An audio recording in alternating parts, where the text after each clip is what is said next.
Yo, what is going on, everyone? My name is Nick, or the Notorious Fantasy, and in today's video, we're going to be doing a 12-team PPR mock draft from the 4th overall spot using FantasyPros Draft Wizard. The roster positions for today's mock are 1 quarterback, 2 running backs, 2 wide receivers, a tight end, flex, kicker, defense, and 6 bench spots. We'll be drafting up against the expert consensus rankings on FantasyPros, as well as the composite ADP from ESPN, NFL, Sleeper, and RT Sports. But before we could get into this mock draft, I would like to ask that if you guys are new to the channel and you do end up enjoying today's video, that you please make sure to hit that subscribe button down below. And while you're down there, whether you are new to the channel or not, please make sure that you do leave a like on today's video. It would help me out a ton. If you want to follow me on Twitter, please do so at NotoriousFantasy. So without further ado, let's get into this 12-team PPR mock draft from the 4th overall spot. If you guys do want to purchase my rankings for PPR or half PPR to use during your fantasy football draft, make sure that you do check out the Patreon. They're $7.50. So without further ado, let's get into things. So Justin Jefferson, Christian McCaffrey, and Jamar Chase are the top 4 picks. Nothing really all that out of the ordinary there. So now we are up, and Cooper Kupp had another setback. Cooper Kupp is now listed as day to day. Kupp recently made his return to practice after a prolonged recovery from a hamstring injury, but he has now suffered a setback of some kind. Head coach Sean McVay says he is considered day-to-day right now, and it remains to be seen when he'll be back on the field. That report should send shivers down your spine. If you have not drafted yet, do not draft Cooper Kupp in the 1st round. Now, if he falls into like the 3rd or 4th round, then you kind of have a decision to make, right? Because when Cooper Kupp returns, he could be one of the best wide receivers in fantasy football. He could be the best receiver in fantasy football. But for me, in the 1st, the 2nd round, even the 3rd round, there is just too much risk. Early on in fantasy football draft, you're trying to wrap a condom, a Durex around your squad. So, taking unneeded risks like Cooper Kupp, who's listed as day-to-day, Sean Payton doesn't even know when he's going to come back, right? Sometimes these injuries like Cooper Kupp have linger all season long. It just seems like a clear fade. So for me, this is a no-brainer. I'm going to go with Tyreek Hill here. He is my wide receiver 3 in my rankings, right behind Justin Jefferson and Jamar Chase. I think Tyreek Hill could easily finish as the wide receiver number 1 at the end of the season. I think the 2nd year of this Mike McDaniel system is really going to help out Tyreek Hill. A lot of people were nervous about Tyreek Hill entering into last season because how was he going to do? Losing Patrick Mahomes, going to Tua. Well, it was actually his best season ever. So I think he's going to have a great season yet again after Tyreek, Bijan Robinson, Austin Eckler, Cooper Kupp, Saquon Barkley, Travis Kelce, Derrick Henry, Stephon Diggs, Devontae Adams, AJ Brown, CeeDee Lamb, Pat Mahomes, Amon-Ra St. Brown, Tony Pollard, DK Metcalf, 9-inch Nicholas Chubb, and Garrett Wilson. Now, I might be the biggest Derrick Henry truther on earth. It seems like every single fantasy football analyst hates Derrick Henry. And I get it, right? He's a little bit older and his production in terms of efficiency has dipped year over year. But at the end of the day, they bring in DeAndre Hopkins to help kind of mitigate the amount of pressure that they're going to put on Derrick Henry in the red zone, right? When they're in the red zone, if it was just Derrick Henry, they would load the box every single time. But the fact that D-Hop is there, I'm ecstatic for Derrick Henry this season. But at the 1.10, that is just too early, in my opinion. Seeing Pat Mahomes go in the early 2nd a lot in fantasy football drafts at this point, if you like Allen or Hurts, some of the time you're going to be able to get them towards the middle of the 3rd round. But if you really want Mahomes, a lot of the time you're going to have to pay the ultimate price in the early 2nd round. So Jalen Waddle, best receiver available, best tight end Mark Andrews, best quarterback Jalen Hurts. I do love Jalen Hurts this season, but that's a 3rd round pick for me, right? There are too many good players still available on the board to reach up and take a quarterback, especially in a 12-team league. In the 3rd round, I'm very open to it, but in the 2nd round, just not for me. We already have Tyreek Hill, so going with Jalen Waddle and Tyreek Hill on the same exact redraft team to me is a little bit crazy, right? Could Tyreek and Jalen Waddle be top 5 receivers in fantasy football? Yes, but if you're in a league with 2 receivers and a flex, and say you start a receiver in your flex, 2 out of 3 of your receivers are on the same team. It is not as crazy if you're in a league with 3 wide receivers and 2 flex spots and you're starting 5 wide receivers and 2 of them are on the same team. But to me, it is just too much risk. The Dolphins have 1 bad game and your team is sleeping with the fishes like Luca Brasi. So for me, we are going to go running back at this spot, and Josh Jacobs is a guy that continues to fall to the end of the second round. These websites do not adjust the ADP for these guys. The pre-draft rankings for guys like Josh Jacobs, you can still find them at the end of the second round a lot. Josh Jacobs is a guy that if that contract situation did not happen with Josh Jacobs, we would have seen Josh Jacobs more than likely being a first-round pick in fantasy football drafts, and you can find him at the end of the second in a lot of drafts. After Jacobs, Josh Allen, Jalen Waddle, Jalen Hurts, Mark Andrews, Chris Olave, and T. Higgins, so we weren't able to get any of the big 3 quarterbacks or Mark Andrews. Am I mad about it? Not necessarily, but it would have been sick to start our team off with a receiver who I think could be the number 1 receiver, a running back who I think could be the RB1, and then maybe get Jalen Hurts, who is my quarterback 1, right? That would have been very exciting. For me, once you get past this range of Andrews and Kelsey, I don't really want to pull the trigger super early on TJ Hawkinson. I also, after the big 3 quarterbacks go, I typically don't want to be the guy that just a couple of picks after those big 3 guys go takes Lamar Jackson.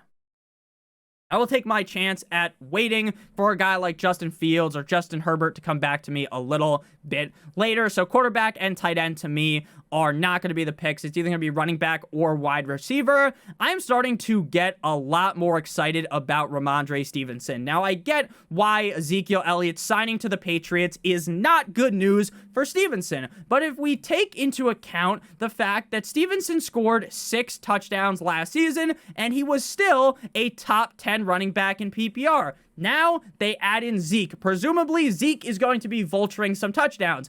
But can the touchdowns go lower than 5 or 6, right? I think even if Zeke plays the whole season and he stays healthy, and so does Stevenson, I would be shocked if Stevenson can't score 5 touchdowns. Now, Zeke is going to take some carries away, but Stevenson is still going to be getting all of the receiving work. And the Patriots offense last year was bottom of the barrel. I expect them this season under a new offensive coordinator who is not a complete and utter bozo like Matt Patricia, Bill O'Brien. I think things are going to get better. I think Mac Jones plays a little bit better. And I think Ramondre Stevenson is still perfectly fine. In a lot of these drafts that we have been doing in 12-team leagues, very wide receiver heavy drafts, right? Get a running back in the first or second round and then spam the wide receiver button. Get a quarterback, get a tight end. But in this draft, we want to do something different. That's why it's very important to do mock drafts. You can try out different strategies.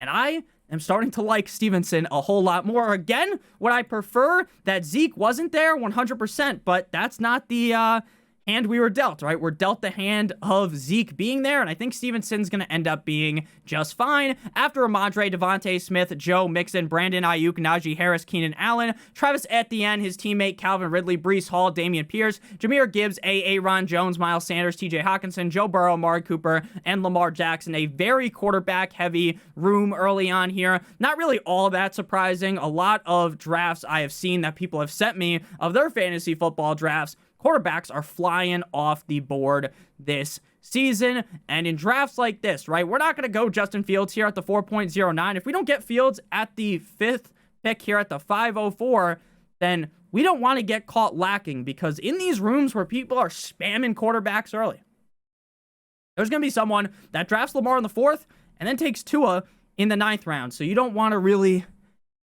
get buried by the fact that people are taking 2 quarterbacks and your QB1 is fucking Mac Jones. So we're up on the clock here. Josh Jacobs, Ramondre Stevenson, and Tyreek Hill. The best part about going with 2 running backs in the first 3 rounds is we get to avoid this range at running back. That to me is a little bit gross, right? Kenneth Walker could be good, but Zach Charbonnet is there. I think Zach Charbonnet is going to take away a lot of that pass catching upside for Kenneth Walker. So again, I don't think Kenneth Walker's a terrible pick in the 4th round, but it's a little gross, right? Madison, I think he's going to be the guy, but he's not really a workhorse. Dobbins, how much are the Baltimore Ravens even going to be running the ball? How much is Gus Edwards going to play into things? James Conner, the Arizona Cardinals offense is awful. I still like Connor, but that's bad. Rachaad White, he's not really going to be the guy the whole season. I think someone's going to work in with him. There's a lot of question marks at running back once you get into this range. The receivers are a lot more open. Now, I am probably the most anti-Deebo Samuel man on earth, but at the end of the 4th round, I am going to take him on this team. I fully understand the risk I am taking, right? This is a guy that has had one good year in the NFL, and you can see why. 6 touchdowns, 1 touchdown, 15 touchdowns, 5 touchdowns. They have Christian McCaffrey on the team for a reason. This is a team that is going to spread the ball out a ton, but there is just something so metaphorically sexy about making the draft pick of Deebo Samuel. He's super fun. He's really good. Was it just a down year last year? Or is that going to be what always happens, right? Wide receiver 32 through 40, and that one season where he scored 15 touchdowns ends up being an outlier. We shall see. Again, I'm not a huge fan of Deebo, but if I'm doing 10 different drafts, I probably want to take Deebo on one, because if I'm way off, Deebo's this league winner, I don't want to be without the guy, right? So we're going to take him here. I don't think he would have fallen back to us if we're being honest.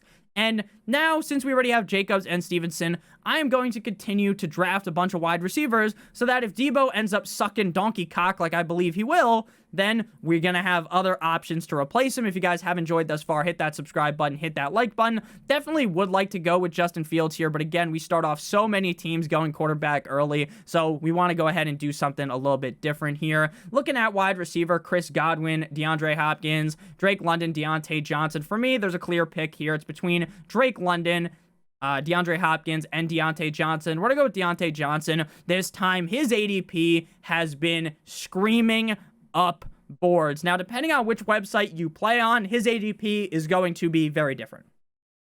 On ESPN, it feels like they have corrected to, hey, Deontay Johnson had one down year. He's probably going to bounce back. Whereas other websites have him just nowhere near the 5th round, right? They have him in like the 7th round. So if you're in a website like that, go ahead and wait for Deontay Johnson. But I'm going to get him here because I think he's worthy of a 5th round pick. And I would have been kind of shocked if he fell back to us at the 609 at the 69th overall pick.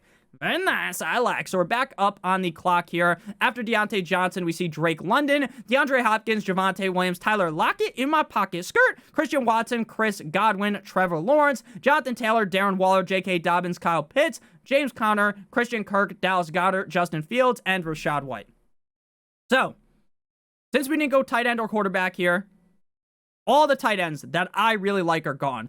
Kelsey, Andrews, Kittle, Hawkinson, Goddard, Pitts, Waller. Once you get to this range, it's time to just take a timeout and pause at the tight end position. Do I like Pat Freiermuth? Do I like Evan Ingram? Yes. But are they worthy of a 6th round pick?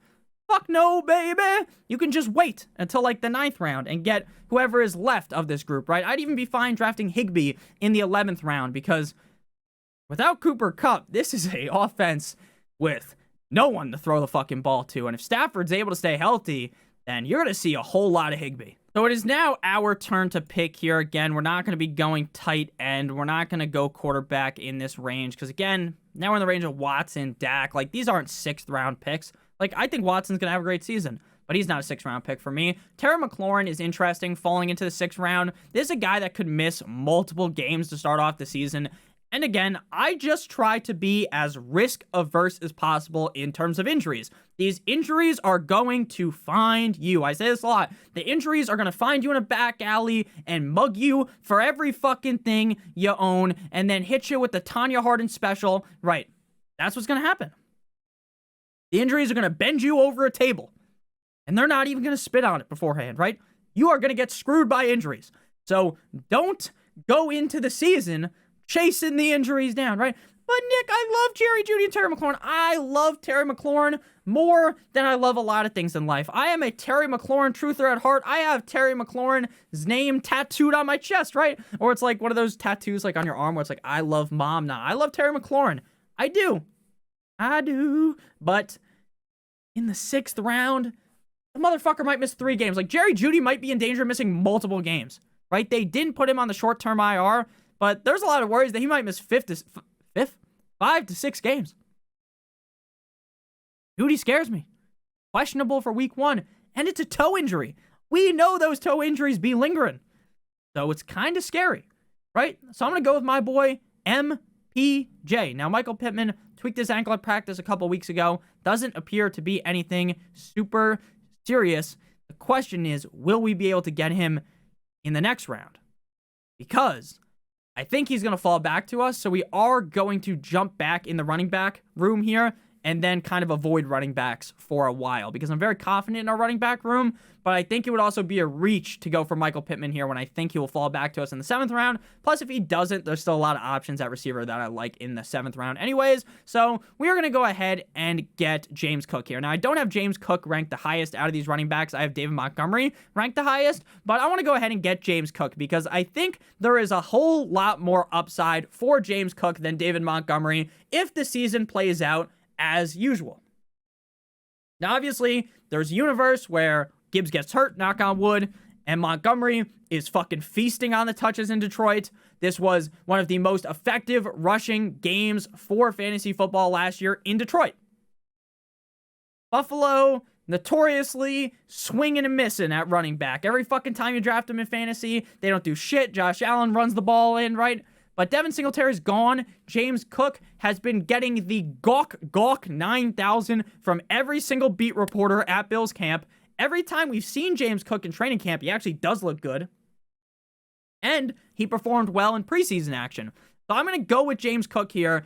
And then we are going to stay clear away of the running back position after this. And hopefully we get our boy Michael Pittman Jr. After we went ahead and went with the boy James Cook, Terry McLaurin, Mike Williams, James Cook's brother, Dalvin Cook, Jerry Jeudy, George Pickens, and DeAndre Swift. So we're going to be able to get Michael Pittman Jr. here. I was a humongous Hollywood Brown guy, but I am so nervous. Not just a little nervous. We are in DEFCON 5, full-on panic mode, fucking smash the glass in case of emergency mode for Hollywood Brown. Great player. The Arizona Cardinals are doing a fire sale. They're trading everyone left and right. Seems like they don't want to win a fucking game. They want Caleb Williams, even though they already have Kyler Murray. Will Kyler come back this season? Who knows? Who's the starting quarterback? Is it Dobbs? Is it Clayton Looney Tunes? I don't know. And it scares me. I love Marquise Brown, the player.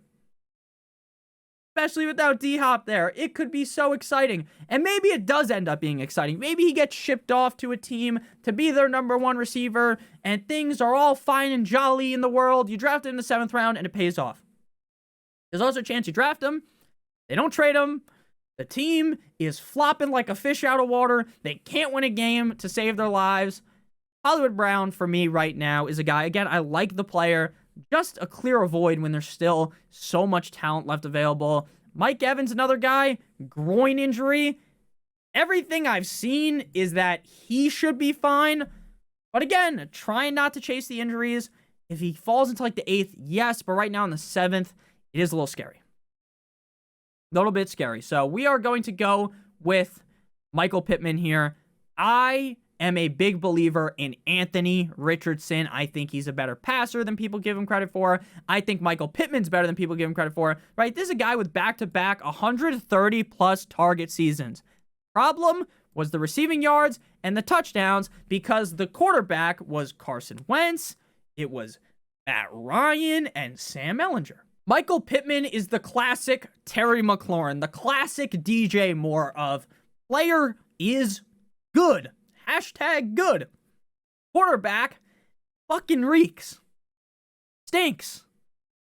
Now, I think things are changing for Michael Pittman plus, dude. They have dude or dudette. You might be a woman here.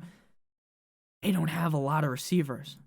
I think right now, they only have 3 wide receivers on their roster. And if it's not 3, they might have added someone, so it would be 4. 4 receivers. There is not a lot of talent in Indy besides Michael Pittman, and we don't even know if Jonathan Taylor is going to come back, so they might lean more on the pass, which would help out Michael Pittman a ton. It would kind of suck, though, because I really do think losing Jonathan Taylor really hurts the development of Anthony Richardson. Now, again, I think Anthony Richardson could be good for fantasy his rookie year because of how much he runs, but it does kind of suck, right? It would have been awesome to see, like, oh, fake handoff to JT.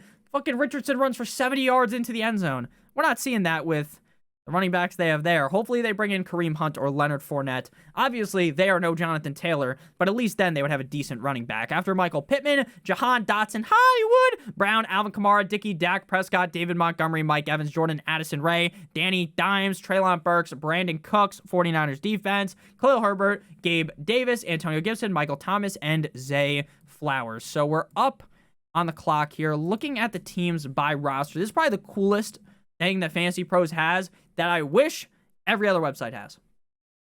Now, there's some websites that are stuck in the Stone Age, like ESPN. The other day, we did my $350 buy-in draft on ESPN. I used my rankings on the Patreon for $7.50. The whole time, those fuckers don't have a draft board. So when I'm trying to look at other people's teams right on here, you just kind of look at here and you're like, oh, I got a good idea kind of what the builds are of each team. How many running backs, receivers, quarterbacks. They have a quarterback. They have a tight end, right? On ESPN, you're stuck like this, clicking on every fucking single team like an insane person. And if you're doing your draft like on a laptop, that is very hard to do. You got to have some great fingers like your name is Johnny Sins. So really good that Fantasy Pros has this. I wish more websites had this. Only one team doesn't have a quarterback, and they're all the way over there. So we get to pick once, and then in the 9th round, I think I'm going to take a quarterback. Because again, in some leagues, the owners, the fantasy players, they're smart. They're wicked smart, right?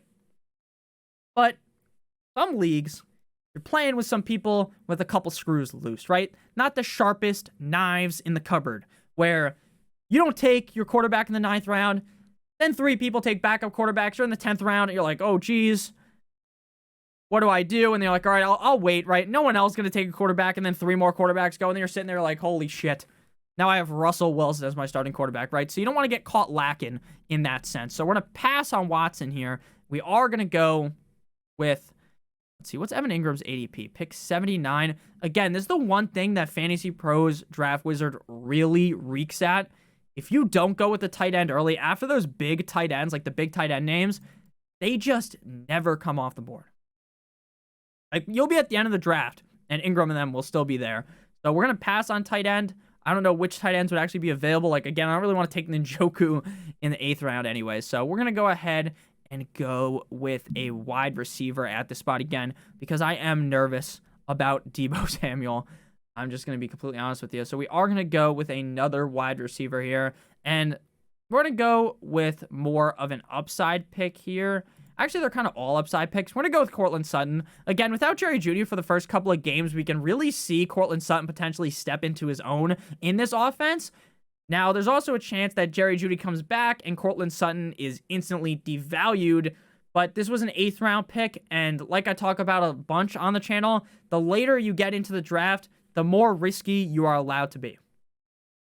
First couple of rounds, try not to get risky, right? Try not to reach, right? There are some players I'll reach for, right? I'm someone who strongly believes that Calvin Ridley is an early 3rd round pick. So I'll take him in the 3rd round, even if sometimes he goes in the 4th round, right? But early on, if you like, for instance, Ramondre Stevenson, there's no need to take Ramondre Stevenson at the 209 because you can probably get him at the 304, right? There's no need to reach early on. But as you get deeper and deeper into the draft, you are afforded the opportunity to do a little bit more risky things. After Courtland Sutton, Pacheco, Jackson Smith, Najigba, Philadelphia Eagles defense, A.J. Dillon, Sky with 2 eyes more, and Brian Robinson. So we're back up on the clock here. Gonna go with Deshaun Watson. Deshaun Watson is someone that most people seem to be very, very scared to draft. They want to stay clear away from him like the masseuses of Cleveland, right? And I get it. He sucked last year. He didn't just suck. He fucking reeked. He was terrible. It was hard to watch that man play football. You were better off getting your fucking eyes gouged out than watching that. He couldn't move the ball. He looked like Stevie Wonder in the pocket, and it was embarrassing. Now, could say there was a lot on his mind. Maybe he was a little stressed. Maybe he needed a little massage.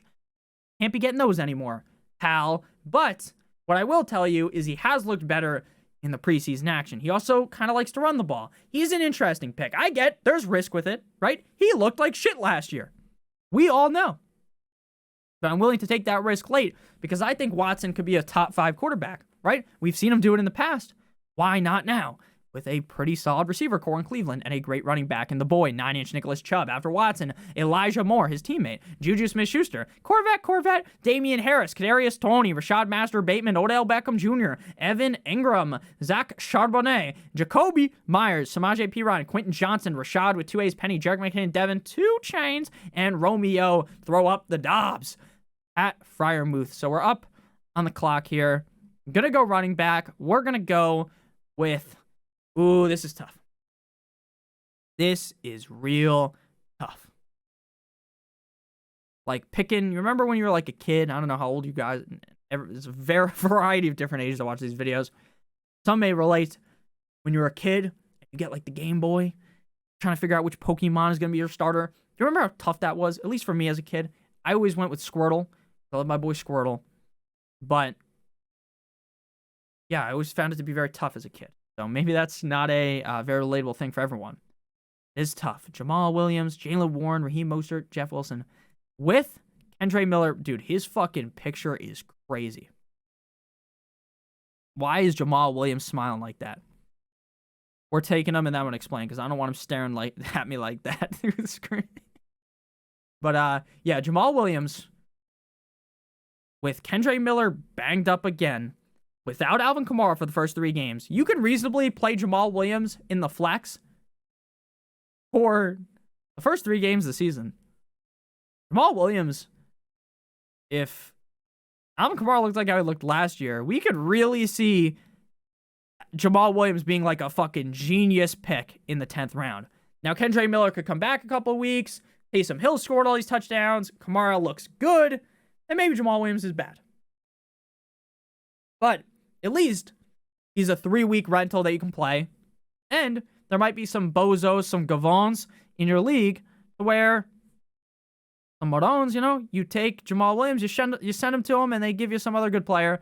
And then Jamal Williams sucks after week 3. So that's just some things that I think about. So after Jamal Williams, Dallas Goedert, Adam Thielen, Jeff Wilson, Elijah Mitchell, Allen Lazard, and Ezekiel Elliott. Obviously, some pretty big news from yesterday was that Jeff Wilson actually is on the IR, and he isn't just on the IR for one injury.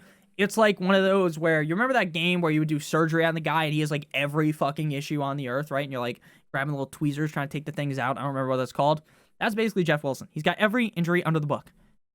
So that makes it very interesting to draft Devin 2 Chains and Raheem Mostert as well. But I really like our running back room already. I'd kind of get a little bit antsy if I didn't jam some more receivers on this squad. We still don't have a tight end. David Njoku probably wouldn't be available here. So if you don't believe in that, just envision it was like or not Chig, I guess Tyler Higbee or something like that. I like David Njoku this year. But Deshaun Watson never throws to tight ends, Nick, don't you know?